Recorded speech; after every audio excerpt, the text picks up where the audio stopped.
안녕하세요. 선순환 경제연구소 대표 길시영이라고 하고요. 올해 6월 달에 나도 돈이란 걸 모아보고 싶어졌다라는 책을 집필을 했고, 요걸 토대로 이제 막 월급을 받는 어떤 사회 초년생들 대상으로 재테크 콘텐츠 만들고 강의도 하고 그렇게 활동을 하고 있습니다. 제가 사회생활 처음 시작한 게 2018년이거든요. 당시 이제 금융 대기업에 입사를 해가지고 이제 당시에 이제 입사를 같이 했던 동기들이랑 그런 돈 모으는 그런 주제로 얘기를 많이 했어요. 그 당시에 또 유난히 또 똑똑했던 친구 한 명이 있는데 2018년도에 코인 투자에 관심을 갖고 막 역설을 했어요. 근데 다들 아시겠지만 이제 코인이라는 게 2017년 말에 이제 정점을 찍었다가 가격이 폭락을 하던 그 가운데였거든요. 그러다 보니까 그 친구가 똑똑한 친구다 보니까 그냥 사람들이 그냥 그런가 보다 관심 있게만 그냥 듣고 말았는데, 저는 그 당시에 그래? 투자까지 해볼까? 하면서 그 친구는 이제 코인에 대해서 좀 심도 깊은 얘기를 시작을 하게 됩니다. 그러면서 이제 처음 투자를 좀 시작을 했고요. 그렇게 2018년에 처음 투자를 시작해서 이제 2019년 됐을 때 수익률이 마이너스 50%가 됩니다. 이미 가격이 계속 내려가고 있으니까.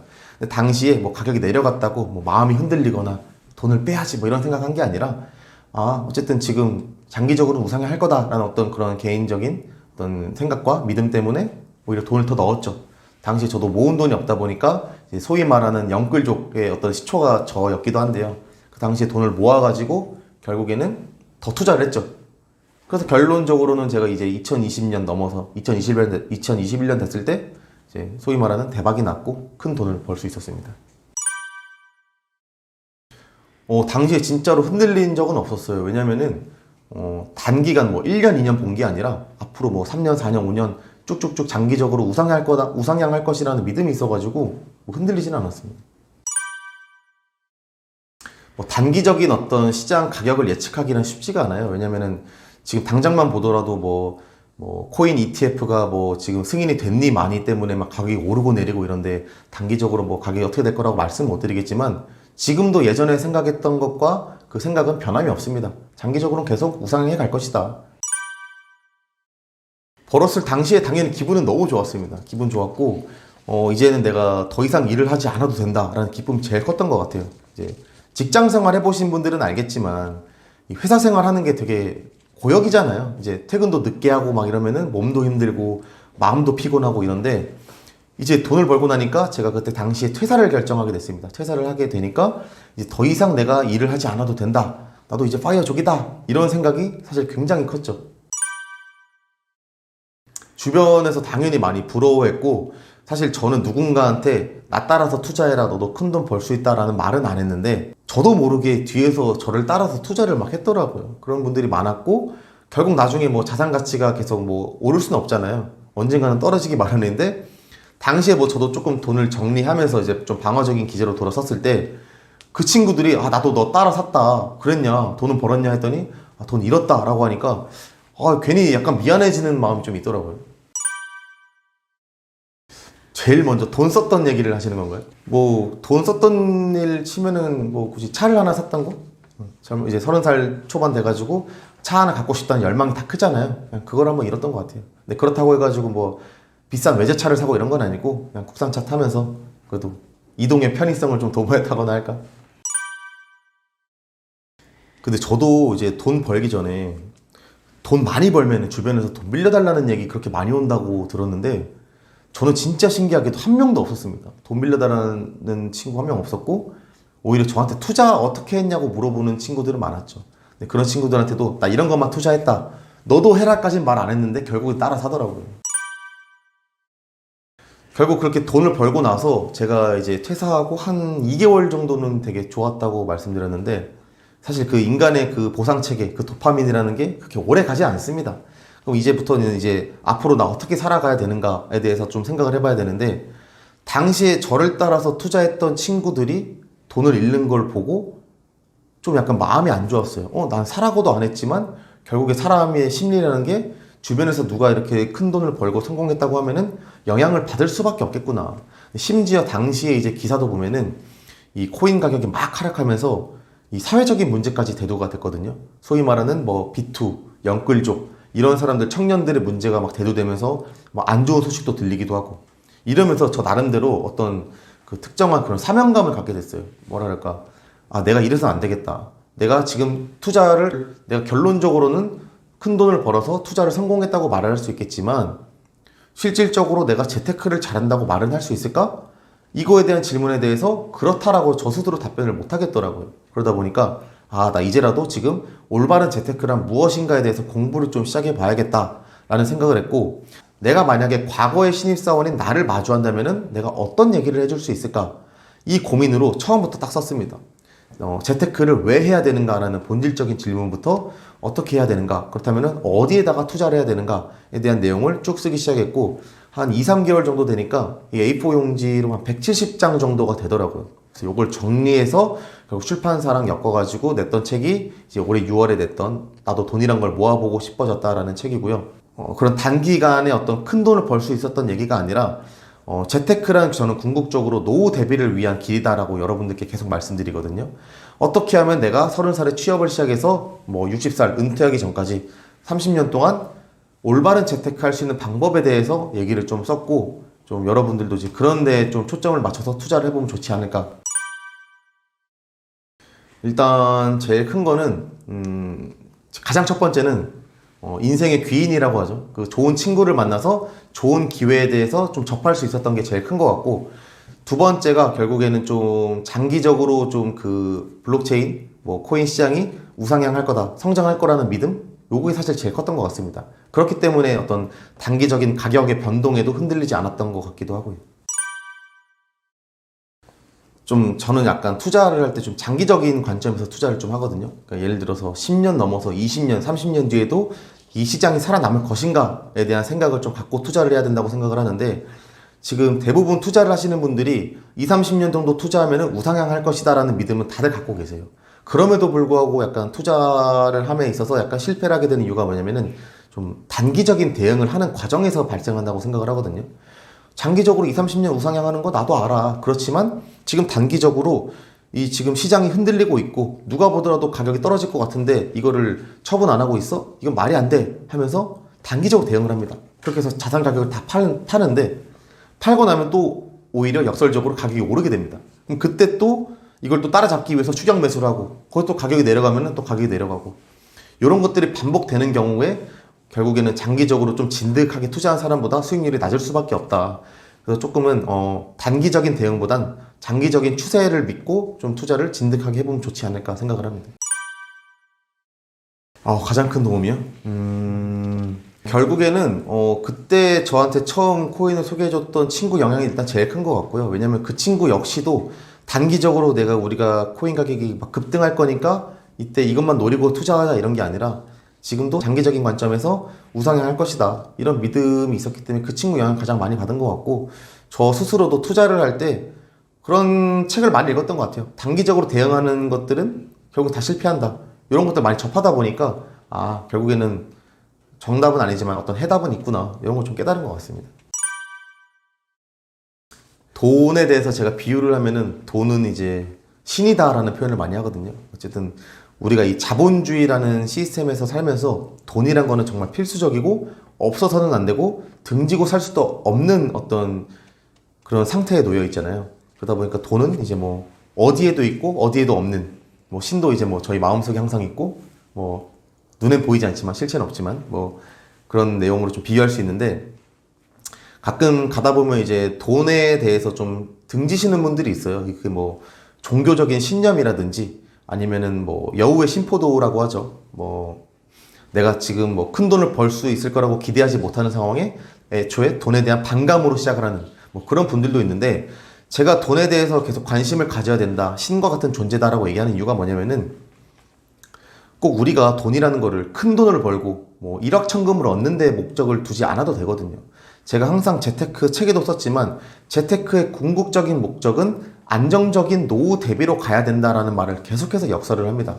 그러기 위해서는 뭐가 중요하냐면은, 지금 유일하게 소득이 발생하는 시기 30살부터 60세 딱 평균 놓고 보면은, 이때 벌었던 돈으로 내 60세 이후에 노후를 챙겨야 되거든요. 60세 이후의 노후를 우리 자식들이 챙겨준다? 국가가 챙겨준다? 이런 것도 믿으면 안 됩니다. 오로지 젊었을 때 내가 지금의 나를, 미래의 나를 챙겨줄 수밖에 없다라는 믿음이 있다면은 젊었을 때 벌었던 돈을 어떻게 하면은 좀 균등하게 안정적으로 분배할 수 있는가에 대해서 여러분이 초점을 맞춰야 되고, 그런 의미에서 돈에 대해서 관심을 안 가질 수가 없겠죠. 그래서 이제 아무리 자본주의 시스템에서 돈에 대해서 거리를 두고 계신 분들이다 하더라도 돈에 대한 관심을 갖고 계속해서 접하면서 공부해 나갈 필요가 있다는 것이죠. 뭐 소비 패턴이 막 바뀌고 이런 건 없는데, 가장 크게 말씀드릴 수 있는 거는 이제 막 소비를 할 때 막 걱정하면서 소비하지 않는 거? 그게 제일 큰 것 같아요. 결국에 제가 앞서 말씀드린 것처럼 30살에서 60세까지 우리가 돈 벌 수 있는 기간은 30년인데, 신입사원일 때 1년차 때 우리가 똑같이 100만 원을 모은다고 생각을 해볼게요. 이때 100만 원 모은 게 30년이 지나면은 10배 이상이 늘어나 있습니다. 왜냐면은 이 100만 원을 그냥 은행에다가 모셔두는 게 아니라 복리로 계속해서 투자하면은 굴러가기 때문이죠. 그러니까 1년차 때 모았던 100만 원이 30년 뒤에 1000만 원 되고, 1년차 때 1000만 원 모았던 게 1억이 되면은 이때 1, 2년이 나중에 은퇴했을 때 동기들과 나의 어떤 재산의 차이가 크게 발생할 수밖에 없거든요. 뭐 크게 말하면은 소위 말하는 스노우볼 효과라고 하죠. 눈도 굴리면 점점 커지고, 그리고 복리 효과도 있기 때문에 여러분들이 좀 더 어릴 때 돈을 모아놔야 이게 점점 돈이 불려나가서 커질 수밖에 없다. 좀 이런 점을 좀 강조하고 싶죠. 제가 항상 재테크에 관심 많으신 분들에게 항상 하는 말이, 그러니까 재테크에 관심 있다고 하시는 분들이 저한테 항상 하는 말이, 어디에다 투자할까요? 뭐부터 저축할까요? 어디가 좀 더 수익률이 높죠? 라는 질문을 많이 하는데, 저는 그런 분들에게 항상 하는 말이, 어디에 저축하고 투자하기 전에 여러분 지출 통제부터 먼저 시작을 해라, 이런 말씀을 드리거든요. 왜냐면은 똑같이 100만 원을 모은다고 생각을 해볼게요.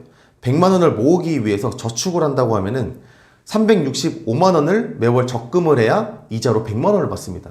근데 뭐 365만 원 적금할 수 있는 사람? 없죠? 뭐 월급을 그만큼 받아도 다 저축할 수 없잖아요. 그럼 두 번째가 뭐냐면은 투자로 1000만 원 투자해서 10% 수익률을 내는 방법. 근데 10% 수익률 내는 게 뭐 물리적으로는 가능해 보이지만 잃을 수도 있잖아요. 이것도 확답을 못 합니다. 그럼 나머지 세 번째 방법이 뭐냐? 월 83,000원씩 지출을 통제하는 거. 월 83,000원이면은 1년이면은 딱 100만 원이거든요. 그러니까 앞서 말한 이 세 가지 방법 중에 지금 내가 당장 실천하고 가장 쉽게 달성할 수 있는 목표가 지출을 통제하는 거다.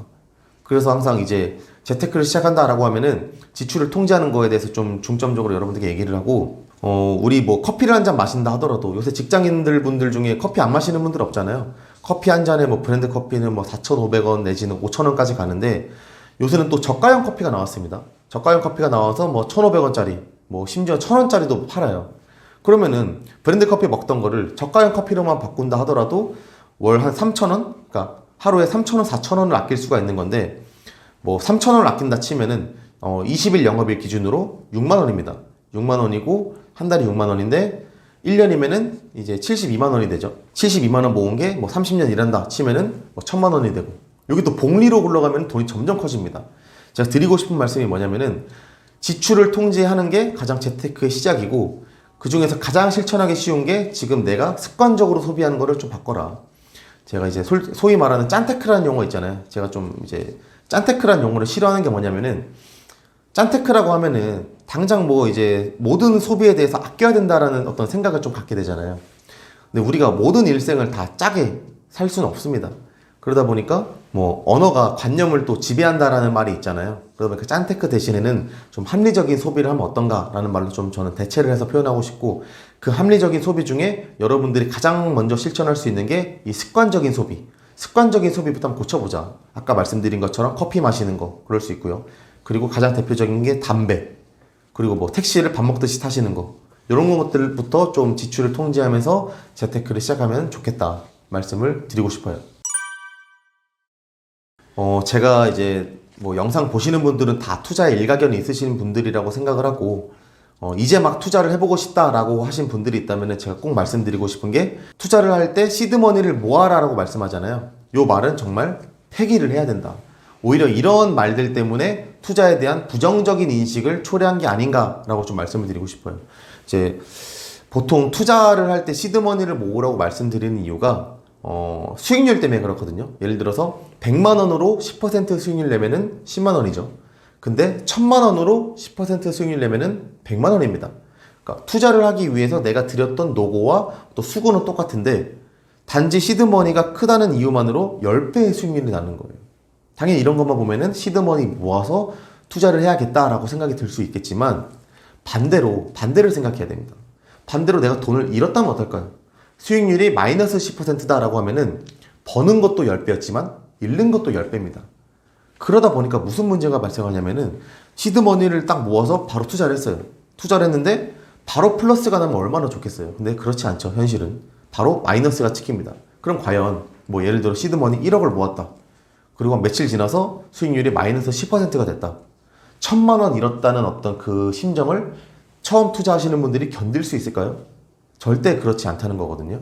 이 심리학 용어 중에 손실 회피 성향이라는 게 있습니다. 이제 똑같은 100만 원을 벌어도 느끼는 효용보다 똑같이 100만 원 잃었을 때 느끼는 어떤 손실에 대한 효용 감소가 더 크다라는 어떤 심리학적인 용어인데 실제로 여러분들도 많이 느끼셨을 거예요. 버는 거에 대해서는 어느 정도 되면 좀 무뎌지는데 잃는 게 반복되면은 그 아픔이 더 크죠. 이런 것처럼 이런 심리학적인 용어를 기반으로 또 생각을 해본다면은 재테크를 처음 하는데 시드머니 모아가지고 한 방에 투자한다? 절대 지양해야 되는 거고 이런 분들을 그럼 어떻게 투자를 해야 되냐? 월급을 받으시는 분들이라면 매월 투자할 수 있겠죠. 매월 월급 받는 거에서 10만 원 내지는 뭐 50만 원 내가 가격이 오르든 내리든 개의치 않고 일정하게 투자하겠다. 이런 적립식 투자 방법으로 투자를 좀 시작하시길 권고드립니다. 결국에 돈을 벌려면 장기로 가야 될 수밖에 없는 게 우리가 뭐 주식시장이든 부동산 시장이든 한 20년이라고 기준 놓고 볼게요. 20년 이상부터는 다 우상향합니다. 이 말이 뭐냐? 20년을 장기라고 놓고 보고 20년 이상만 투자를 하면은 누구나 다 돈을 벌 수 있다는 거거든요. 근데 이 사실에 대해서 저만 알고 있는 비밀이 아니라 여러분들 모두 다 알고 있는 사실이에요. 지금 과거에 그래프 보면은 1980년부터 주식시장 어떻게 발전해 왔는지 그래프 다 보실 수 있잖아요. 그럼에도 불구하고 장기적으로 투자하면 돈을 벌 수 있다는 걸 알면서도 이게 쉽지 않고 돈을 벌지 못한 이유가 뭐냐면은 자꾸 단기적으로 대응하려고 하는 태도 때문이라고 생각을 하거든요.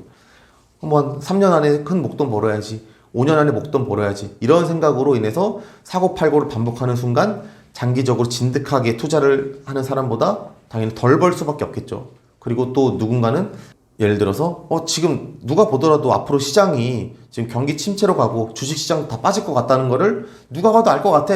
이런 생각으로 다 돈을 빼시는 분들도 있어요. 근데 돈을 뺐을 때 실제로 가격이 내려갈 수 있겠지만 다시 올라갑니다. 올라갔을 때 내가 올라가기 전에 타이밍을 잡을 수 있을까요? 절대 못 잡거든요. 그러니까 단기적으로 대응하려고 하는 분들이 통계적으로도 이제 투자가 실패할 경우가 많기 때문에 정말 내가 이제 투자하겠다라고 하면은 그냥 좀 진득하게 그냥 장기적으로 보고 투자를 했으면 좋겠어요. 저는 그 장기 기준을 최소 20년이라고 생각합니다. 뭐 상황에 따라서 10년도 되겠지만 그래프상으로 10년으로 인해서 우하향하는 경우도 있거든요. 그래프 찍어보면은. 근데 10년 말고 20년 넉넉히 봐도 예를 들어서 20년을 제가 얘기 왜 하냐면은 30살에 투자를 시작한다고 했을 때 우리나라 대부분 투자 좋아하시는 분들은 이제 연금저축 계좌 하나씩 가지고 계시잖아요. 연금저축을 꺼내 쓸 수 있는 기간이 55세부터입니다. 55세면은 30살 투자 시작해서 25년 뒤에 꺼내 쓸 수 있거든요. 근데 연금저축 투자하시는 분들은 다 25년 보고 투자하시는 거기 때문에 그 정도면 장기적인 투자고 그렇기 때문에 세금 혜택 받으면서 나중에 저율과세 혜택 받으면서 연금저축으로 장기 투자하면 무조건 돈 벌 수밖에 없죠. 실제로 우리나라 한국은행에서 매 2년마다 금융 이해력 조사라는 걸 하거든요. 그래서 금융 지식이 얼만큼 있고 금융 태도가 얼마나 되고 이런 것들을 조사하는데 실제적으로 OECD 국가들이나 우리나라나 2030 젊은 세대들이 단기적인 저축 투자에만 관심 많고 장기적으로는 생각을 잘 안 하고 있어요. 실질적으로 이제 젊을 때일수록 좀 더 어떤 소비에 대한 어떤 욕구, 니즈가 있고 먼 미래에 대해서 생각 안 하는 경향이 있는데 요건 제가 단언해서 말씀드리고 싶은데 장기적으로 어떤 투자 마인드 갖고 투자하시는 분들이 무조건 성공할 수밖에 없습니다. 그러니까 오히려 보면 아까 말씀하신 것처럼 욜로족이라는 문화가 막 생기고 지금 소비하는 게 중요하고 단기적으로 큰 돈 버는 거 당연히 다들 중요하게 생각할 거예요. 근데 그 생각을 이겨내는 게 투자 성공의 지름길이고 제일 원칙이라고 저는 생각을 합니다. 그 생각 당연한데 그걸 좀 이겨내 보시라는 거죠. 보험이라는 거는 사실 이제 도박이랑 공통점과 차이점이 있거든요. 보험과 도박의 공통점이 뭐냐면은 사행성이라는 거예요. 사행성이라는 것이 이제 우연한 사건에 의해서 내가 요행이 발생하는 걸 이제 사행성이라고 하는데, 뭐 보험이나 도박이나 우연한 사건에 인해서 돈이 발생하죠. 근데 다만 차이점이 뭐냐면은, 도박은 그 위험에 대해서 본인이 스스로 위험을 자처하는 데서 발생하는 이득인 거고, 보험은 그 위험을 회피하다 못해 어쩔 수 없이 발생하는 그 위험 때문에 이제 보험금, 그러니까 요행이 생기는 경우라고 할 수 있는데, 사실 우리가 재테크 계획이란 걸 세우잖아요. 내가 뭐 3년, 5년, 10년, 20년 목돈 세우고 노후 대비하고, 내가 지금부터 투자하면은 향후에 이만한 돈을 모을 수 있겠다, 이런 재테크 계획을 세우실 텐데, 이거에 대한 전제가 하나 있습니다. 이거에 대한 전제가 뭐냐면은, 내가 어떤 불필요한 예상치 못한 지출 없이 안정적으로 돈을 모았을 때를 예상을 한 거거든요.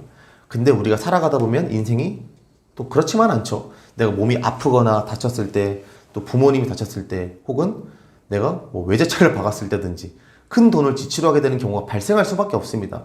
그러면 이런 예기치 못한 지출에 대해서 우리가 어느 정도 큰 돈을 지출해야 되는 상황을 조금 무마하기 위해, 방어하기 위해 이 위험을 해지하는 것이 바로 보험의 기능이라고 생각을 해요. 그래서 예를 들어서 보통 보험 가입하신 분들은 다들 암 진단비라 해가지고 암에 걸렸을 때 내가 보험금을 많이 받는 이런 보장을 하나씩 갖고 계실 거예요. 근데 대부분이 우리가 암에 걸리고 나면은 뭐 치료하거나 수술하고 입원하는데 큰 비용이 발생할 거라고 생각을 하는데, 실질적으로는 그렇지 않거든요. 왜냐하면 우리나라에는 이 산정 특례 제도라고 있어서 중증 질환자 대상으로 최대 95%까지 국가에서 지원을 해줍니다. 건강보험공단에서. 그래서 뭐 예를 들어서 암에 걸렸다, 치료비 한 4천만 원 나오는데 이 중에 95%를 국가에서 지원해주면은 대략 우리가 부담해야 되는 돈은 한 200만 원 수준밖에 안 됩니다. 심지어 이것도 뭐 실비 청구하고 하면은 돈이 더 깎이겠죠. 그럼에도 불구하고 우리가 뭐 암 진단비 뭐 3천만 원, 암보험 왜 이렇게 드냐? 그것이, 그 이유가 뭐냐면은 암에 걸리고 나면 보통 휴직을 하거나 이제 퇴직을 해야 되기 때문이에요. 왜냐면은 암에 걸리고 나면은 충분한 휴식을 가져야 되고, 또 스트레스 없는 환경에 유지를 해야 되기 때문에 보통 1년 정도 휴직을 합니다. 1년 휴직하면은 돈이 그래도 고정비로 나가는 것들이 있죠. 뭐 생활비, 각종 공과금, 월세, 뭐 대출이자 등등등 해서 돈이 나가는데, 내가 당장 일을 안 하면은 이거에 대해서 어떻게 충당을 할 것인가? 돈이 발생할 곳이 없잖아요. 소득이 끊겼으니까. 이때 쓰는 게 바로 이제 암보험금이거든요. 그래서 보통 뭐 월 한 150에서 200만 원 쓴다, 고정비로. 근데 1년 정도 쓰면은 한 2천에 3천만 원 쓰죠. 이때 한 3천만 원의 암보험금 있으면은 요걸로 생활비를 충당하는. 그러니까 즉 제가 드리고 싶은 말씀이 뭐냐면은, 부자들은 사실 암에 대한 니즈가 없을 거예요. 왜냐면 유튜브에서도 보통 보험 필요 없다라고 하시는 분들 공통점이 돈이 많으신 분들이거든요. 왜냐면은 내가 암 걸려서 생활비 유지할 게 없어? 다들 있거든요. 뭐 1년, 2년 내가 충분히 휴식 갖고 요양할 돈을 충분히 마련하신 분들은 보험 들 필요 없습니다. 왜냐면 내가 돈이 있으니까. 근데 정말 하루 벌어 먹고 살기도 힘든 분들도 많잖아요. 그리고 소득이 끊겼을 때 나에게 다가오는 그 위험에 대해서 대비가 안 되신 분들은 충분히 보험을 가질 필요가 있겠죠. 그런 점에서 보험은 또 효용이 있다라고 저는 말씀드리고 싶어요. 그러니까 이 영상을 처음 딱 썸네일 클릭하고 보신 분들은, 아, 내가 어떻게 하면 젊을 때 큰 돈을 벌 수 있을까? 그 투자 노하우나 저 사람 생각을 들어봐야겠다라고 오신 분들도 많으실 거라고 생각을 해요. 근데 제가 지금 이제 재테크 책을 쓰고 어떤 강연을 나가든지 컨텐츠 만들 때 하는 말이 뭐냐면은, 단기간에 큰 돈 버는 목적이 아니라 궁극적인 재테크의 목적, 안정적인 노후 대비의 길은 어떻게 할 수 있는가, 그에 대한 재테크 방법에 담아서 전 얘기를 하고 있고, 심지어 책 내용에도 애초에 큰 돈을 버는 목적보다는 그런 안정적인 노후 대비에 대한 내용이 있습니다. 드리고 싶은 말씀은 뭐냐면은, 물론 제가 과거에 어떤 그 투자 포지션을 잘 잡아서 큰 돈을 번 건 맞지만, 저는 여러분들께 이거는 제 성공담이 아니라 실패담이라고 좀 말씀을 드리고 싶거든요. 그렇기 때문에 제가 책을 썼을 때도 신입사원인 나에게 해줄 수 있는 말, 정말 올바른 재테크는 무엇인가에 대해서도 좀 여러분들께 역설을 했던 이유이기도 하고요. 그래서 재테크에 대해서 여러분들이 본질적인 물음에 대해서 한번 생각해 보셨으면 좋겠어요. 당연히 직관적으로 뭐 큰 돈 벌어서, 내가 돈 벌어서 뭐 좋은 차 타고 한강뷰 보이는 아파트 살고 이런 거 좋겠지만, 내가 궁극적으로 돈을 모으는 목적은 결국에는 내가 안정적인 노후 대비 위한 길이다. 요거를 좀 명심을 하시고, 이것만 하나 여러분들이 좀 세팅을 해놔도 그 다음부터는 가지치기거든요. 그러려면 어떻게 돈을 모을까 하다 보면은, 그러다 보면은 뭐 단기간에 큰 돈 벌어서 플렉스 해야지, 이게 아니라 내가 좀 더 안정적인 미래를 위해서, 체계적인 미래를 위해서 돈 벌어야겠다, 요 생각을 좀 가지실 수 있지 않을까, 그런 좀 당부의 말씀을 좀 드리고 싶습니다. 앞에 말씀드렸지만 제가 책을 썼던 계기도, 내가 돈을 벌고 나왔는데 내가 재테크에 대해서 정말 잘 알고 있나? 라는 생각이 들었던 거죠. 왜냐면은 당시에 이제 사회적인 문제로 영끌족, 비투족 문제가 됐을 때 저도 사실은 영끌 비투족이었거든요. 근데 그나마 그 사람들과의 차이점은 내가 2, 3년 정도 좀 더 빠르게 투자를 했기 때문에 큰 돈을 벌 수 있었다라는 생각인 거고, 그 당시에 제가 막 투자에 어떤 좀 철학이 있었고 정말 투자에 대한 관심도 많고 재테크를 너무나 잘 해왔던 시기였다면 이런 생각 안 가졌을 것 같아요. 근데 당시에는 좀 어떤 이것도 나름대로의 투자 인사이트라고 할 수 있겠지만 장기적으로 우상할 거라는 믿음 하나로 그런 투자를 했던 거고, 재테크적으로 아무 지식이 없었기 때문에 좀 실패담이라고 말씀을 드리는 거죠. 그래서 저는 이런 말씀 드리는 게 코인 투자 이제 하지 마라, 단기간에 큰 수익 투자하지 마라 이런 말씀 드리는 게 아니라, 기본적으로 우리가 최소한 가져가야 되는 어느 재테크적인 지식이나 세팅을 해놓고 투자를 했으면 좋겠다고 말씀을 드리고 싶어요. 이미 좀 시간이 지나가지고 저는 지금 당시에 퇴사를 했잖아요. 퇴사를 하고 나서 한동안 아무것도 안 했습니다. 정말 퇴사하고 앉아가지고 한 2~3시간 멍 때리는 게 일상이었거든요. 근데 그러다 보니까 내가 왜 살지? 사실은 이런 근본적인 물음까지 막 가더라고요. 그러다 보니까 좀 삶에 당연히 이제 삶에 어떤 목적이란 게 있어야겠구나, 어떤 희망이란 게 있어야겠구나라는 생각이 들었고, 그래서 지금은 또 개인적으로 사업을 또 열심히 하고 있고, 심지어 이제 재테크 이런 강의도 많이 다니면서 콘텐츠도 만들고 있고, 돈 많이 벌었다고 끝나는 게 아니라 그 다음에 내가 어떤 넥스트 스텝을 밟아야 될지 이런 목표를 계속 꾸준히 가져가는 게 제일 중요한 것 같습니다. 단기간에 큰 돈 벌어서 어떤 플렉스 하는 것도 좋지만, 말씀드린 것처럼 재테크의 궁극적인 목적은 안정적인 노후 대비다. 요거를 하나의 큰 그 주제로 삼고 여러분들도 계획을 한번 세워보시면은 지금 생각했던 어떤 목표, 그 다음에 그걸 달성하는 과정이 조금은 바뀌지 않을까 말씀을 좀 드려보고 싶어요.